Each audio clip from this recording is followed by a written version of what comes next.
harus bayar belasan juta gara-gara nganggur di Jepang. Kok bisa? Jadi gini ceritanya.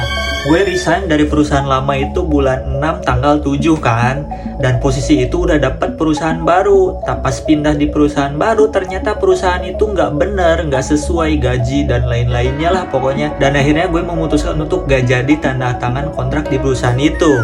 Dan akhirnya gue harus nganggur dulu sampai dapat pekerjaan baru. Dan akhirnya setelah 3 bulan gue nganggur, dapat perusahaan baru. Nah pas masuk perusahaan baru itu kayak asuransi kesehatan, asuransi ketenaga kerjaan, Nenking dan lain-lain itu Tetsuzuki gitu istilahnya kan. Pas diurus akhirnya datang ini surat asuransi kesehatan sama Nenking. Yang datangnya itu tagihan.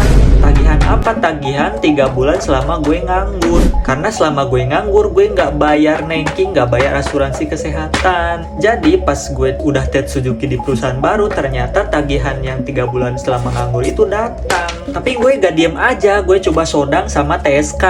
Tapi karena TSK-nya orang Jepang semua, nggak ada orang Indonya, terus gue nggak begitu paham gitu tentang asuransi sama Nenking ini. Akhirnya gue agak susah menyampaikannya gitu kan. Terus kata TSK-nya itu lebih baik dibayar aja katanya. Ya kan gue nganggur gak punya uang lah, terus bayar belasan juta aja. Akhirnya gue datang ke Siakuso buat nanyain apakah ini harus dibayar sekaligus atau bisa dicicil. Karena kalau sekaligus habis duit cuy. Nah pas datang ke Siakuso nih, si suratnya tuh kayak gini. Bulan 6, bulan 7, bulan 8 tuh 0.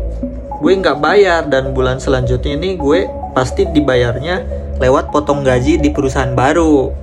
Nah kurang lebih tagihannya segini nih, 16 kali 3. Alhamdulillah asuransi kesehatan yang tadi bisa dibayar per bulan. Itu baru asuransi kesehatan, belum lagi Nenking cuy. Nah Nenking ini gue nggak bayar 4 bulan. Jadi bulan 6, bulan 7, bulan 8, sama bulan 9. Satu bulannya bayar berapa? Satu bulannya bayar 1 mang 6.980 yen. Dan gue gak tinggal diem cuy, gue datang langsung ke kantor Nenking untuk sodang. Ternyata di kantor Nenking ini bisa ada pembebasan. Jadi nanti ngisi formulir pembebasan ini sesuai dengan data kita. Dokumen yang diperlukan yaitu Zairyu Card sama surat ini.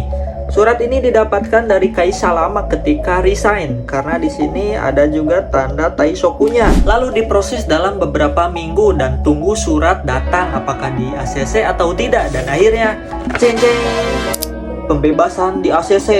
Tapi tetap gue harus bayar asuransi kesehatan yang tadi.